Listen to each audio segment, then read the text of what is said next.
regarding vegans and vegetarians, I took a moment to search through YouTube to see if anyone else had made videos regarding the things that I had said in mine. And I came across someone who mentioned something that made me realize I hadn't covered everything I wanted to in that last video. So this one is to amend that mistake and to continue with some of the things that piss me the fuck off about vegans and vegetarians.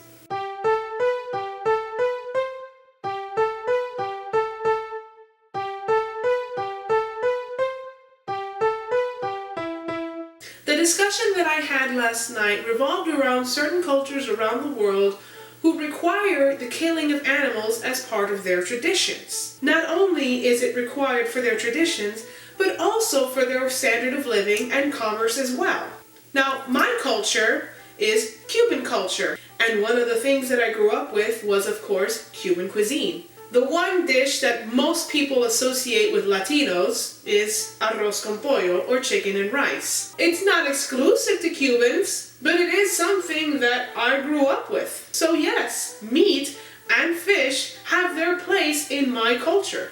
And because of this, I grew up eating meat like everyone else in my family, and like previous generations. So for me, I see no benefit personally to become vegan or vegetarian, especially since I grew up with certain foods that I still enjoy to this day. So for someone who's vegan or vegetarian to demand that someone else become vegan or vegetarian because their culture requires the killing of animals for meat is not only insulting, it's ridiculous and self-centered. You are welcome to eat whatever the hell you want. You are welcome to build your diet around whatever moral stance you have built, your reasoning for becoming vegan or vegetarian, and that's fine with me.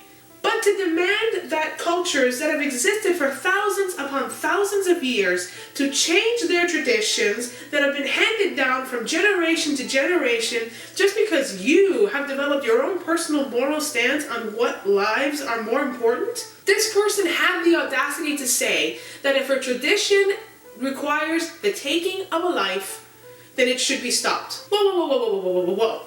Wait just a minute here. You're valuing the life of an animal over the lives of all the people that depend on that animal's life to survive? So you would doom an entire civilization to starvation, to death, to poverty just to save the life of one cow or one pig? Are you out of your fucking mind? How wrong does that sound? Does that sound wrong to anybody else? Because that sounds like bullshit to me. The audacity. Guilt trips. And I should have mentioned this in greater detail in the last video, but I'm going to delve into it now since I've got the opportunity. One of the things I love, and by love I mean fucking hate, is when vegans try to throw all these pseudo-facts into our face about emissions and factories and what we're doing to the ozone layer and what we're doing to our oxygen levels around the world. Shut the fuck up! If I really wanted to become vegan or vegetarian, I assure you, I am more than capable and more than old enough to do the research on my own and find the facts myself. And a lot of times, the links and reports and statistics that these vegans and vegetarians give you are bunkum bullshit that are done by people with an agenda, and you look at the site and you think, God, really? Like, you think I can't tell this is completely biased and uses facts that are 20 years old, 30 years old? The fact of the matter is, humans are natural omnivores. You still need to eat certain things to supplement what you're missing when you don't eat meat and fish. Some vegans and vegetarians think if they hammer the point home enough that they'll convert some of us into becoming vegans and vegetarians. Look, your intentions may be good, but your results are going to be exactly the opposite, especially with me. Because the more you bother me and harass me and try to send me links and try to convince me to be vegan or vegetarian, it's just gonna make me want to eat meat a whole fuck ton more. And that's why I'll never listen to these vegans and vegetarians that send me all these bunkum bullshit websites and all their fucking pseudo facts, because they don't send us this stuff to tell us that they care about our health. No.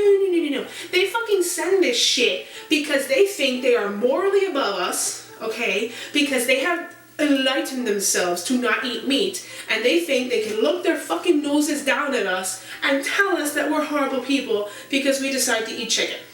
It doesn't mean I don't care about animals. It doesn't mean I don't care about the environment. It means that I have my own diet that is built around what I grew up with and my own culture and my own traditions and my own practices, and you can go. Woo!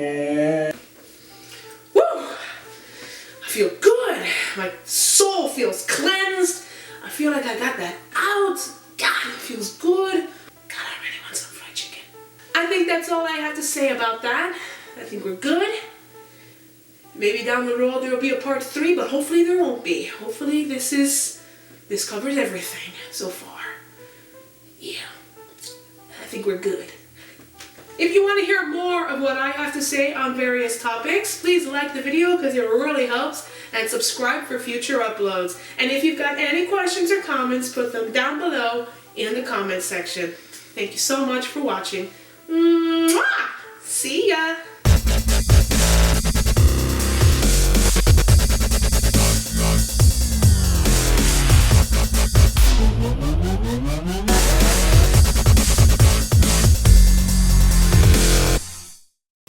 This nosy little one was sniffing around my feet while I was recording, so I thought maybe she wanted a bit of the spotlight.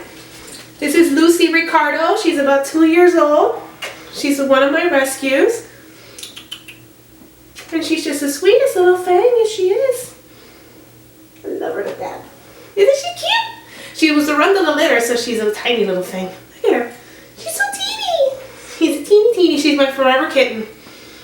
Say bye-bye.